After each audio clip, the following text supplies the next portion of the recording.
guys. All right. Everybody, next meeting to the stage, my good friend, rat enthusiast, smart guy, Ed Bermilla. Oh, I want to thank Luke for having me here. I always love being at Caledonia. I love hacks. I haven't been here for a couple of months. Some of you might have noticed that I've lost a good deal of weight, down about 30 pounds on my new miracle diet. It combines the benefits of aerobic exercise and crippling depression into one effective package. Seriously, once you give up on eating, the pounds just melt away. Well, I could have dinner, but I'm just going to be hungry again tomorrow. You get to my age, it's hard not to be sad at least 80% of the time, right? I'm 32. I've experienced adulthood for a decade now. I've realized it's clearly not for me. You can't just quit, though, and be like, you know what, this isn't working. I'm going to be on the monkey bars if you need me. Yeah, when you get to 32, all of your friends, they start doing things like getting married, and they're all having kids. Like everybody I know right now is having a kid, mostly the women. And when they're pregnant, it's all they can think and talk about, right, is the fact that they're about to have a kid. And every pregnant woman is obsessed with trying to figure out the gender of her baby, which is just ridiculous to me. They have these little folk theories about how you can tell what the gender is. Like, ooh, I farted this morning. I'm having a boy. No, it doesn't work that way, right? There are two options. There are only two outcomes here. The probability is 50% boy, 50% girl. The best way to predict your child's gender, in fact, is by flipping a quarter. And one of my coworkers who's pregnant just would not shut up about the gender, so I produced the quarter and said, look, I will settle this question right now. Flip the coin. Turns out she's having a bald eagle holding a clutch of arrows. No, but they're pregnant, and one of them is really keen on Jesus, and she won't stop talking about the miracle of birth. Like, that's all she talks about, how it's a miracle. Childbirth is a miracle. Now, I'm not a theologian, but I'm pretty sure that anything that happens 130 million times a year on this planet doesn't qualify as a miracle. Just by sheer force of repetition, it officially is not a miracle. It's a process, right? Someone bones you, 9 months later, you shit out a kid. Not too many miracles involved there. The real miracle would be if my coworker wasn't pregnant. That would be fabulously impressive. The miracle would be if her legs didn't fly open like a screen door in a tornado every time some goateed asshole in a tap-out shirt buys her a SoCo and Diet Coke. Hallelujah, it's a miracle. The tap-out shirt is key to that joke, because that's how you know you're talking to a jagoff, right? The MMA, or what is it, UFC, is giving hope for fame and fortune to more white trash than the meth lab and Eminem combined. They look at the TV and they're like, I could do that. It's my southern accent. I'm still working on it. Oh, man. If I want to be happier, I should solve that problem the same way that we solve every other problem in life. It's just by taking a giant handful of pills. They have pills for everything now, right? I was watching TV the other day, and I saw an advertisement for some kind of medication, and the side effects were impaired judgment and difficulty swallowing. So apparently science can make you a freshman girl now.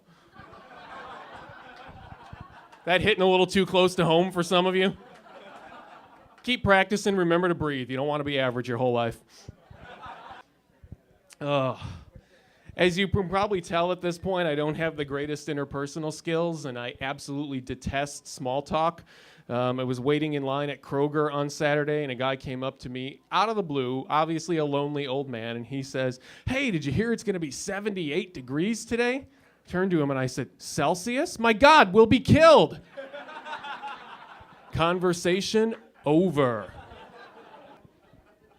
I am a professor at the university here, the 6th finest public school in Georgia. Kidding, great school, dedicated students, all going places in life. Now that graduation is upon us, I have a lot of students coming into my office and asking me for advice, which I find absolutely hilarious. Kids, if you knew what your professors and especially your graduate students earn on an annual basis, you would not be coming to us for life tips on anything, all right? They come, and it's the funny thing is we have this very affluent student body here, right? They're all from the suburbs of Atlanta and everything, and they're asking me like, oh, what should I do? Like, you drove here in a Lexus. Keep doing what you're doing. It's working just fine for you. You don't need tips from me and my 14-year-old Nissan Sentra. We have nothing to offer you, right? Keep milking whatever cow you have found to milk.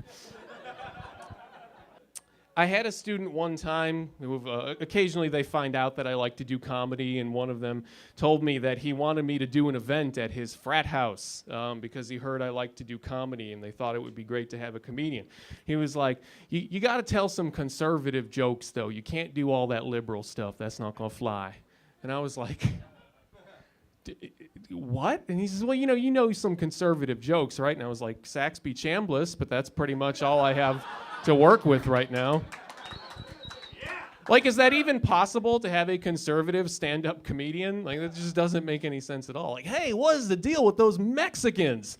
We segregate them, give them low-paying jobs, and then they're all poor. Am I right? What's the deal with that? Just two completely different worldviews, one of which is not at all well-suited to comedy, you know? Liberals think the glass is half full. Conservatives think they own the glass and its mineral rights. So, two diametrically opposed worldviews is the joke. Why do women in jewelry commercials always look so happy? Is that because what you girls really want out of life is the diamond heart pendant from Zales? We figured you out, right? That's all it really takes to make you happy. They always look so thrilled at the fact that their boyfriend knows where the mall is, has a Discover card, and spent 8 seconds thinking of a gift. Like, oh, I don't know what to get my wife. Well, I saw a commercial during WWF Monday Night Raw. I'm going to get her one of them diamond heart pendants because that girl looked real happy. Still working on the Southern accent. Hitting myself on the head a lot trying to get the feel for it. But people do love diamonds. I understand why you all have your diamond jewelry on. You know, they're pretty, they're valuable, they're special, et cetera, et cetera. You know how the saying goes, right? Every kiss begins with an amputee West African war orphan chained to a post, digging your stone out of the ground with his one good arm under the watchful eye of his heavily armed pitmaster. I'm kidding. It's a beautiful industry. It is a good moral industry.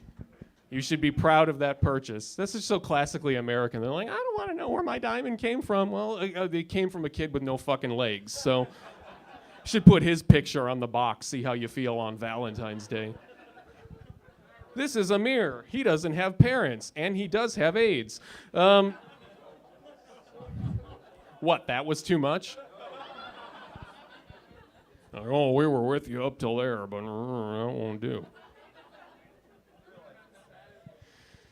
I was watching the Science Channel the other day, one of my favorite series on television right now. I only like nonfiction TV. It's a series called The Planets, and the episode on Saturday was entitled The Sun.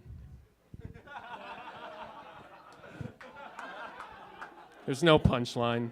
There's no joke. We are the punchline. This country is the punchline. Someday we will all end up trying to laugh at this and failing miserably. So what's the deal with all these Jews? Oh, I was just checking to see if you were still listening. That's not actually a joke. I like to do that while I'm teaching sometimes. Just be like, well, the president nominates the Supreme Court justice, and he's confirmed in the Senate, and I really hate seedy-looking Jews. And then, like, the one kid who gets offended, he gets an A, because I know he's actually paying attention. That joke worked really well at my old school, but here in Georgia, when I do that, I just get really good student evaluations. I like him. He's real good. So, hey, we're all broke, right? The government is broke. The government is out of money, yada, yada, yada. We have to cut everything, including funding for education. There's a joke coming here. Don't worry. All right, thanks. I was totally asking you non-rhetorically. So we're out of money, but we still have money to enforce the war on drugs, right? Now, I'm not a drug user. I just think it's a gigantic waste of money. I have no particular affinity for drugs, but you do all understand, right, that the sole purpose of the war on drugs is for a reason to imprison brown people, right? You know that? You're like, yes, Ed, we know that. You don't need to explain it. So I'm going to cut it right there. But drugs, they get a bad rap, and I understand why. You always see, like kids on meth blowing guys in truck stops and stuff. And I know meth is not a good habit. It's not going to make you look pretty. But, drugs have done some good things for us as well throughout our lives. Like, for example, drugs taught American kids the metric system, If you can read English, thank one of your teachers. If you know what a kilogram is, you thank a drug dealer. That's all I got. Thanks.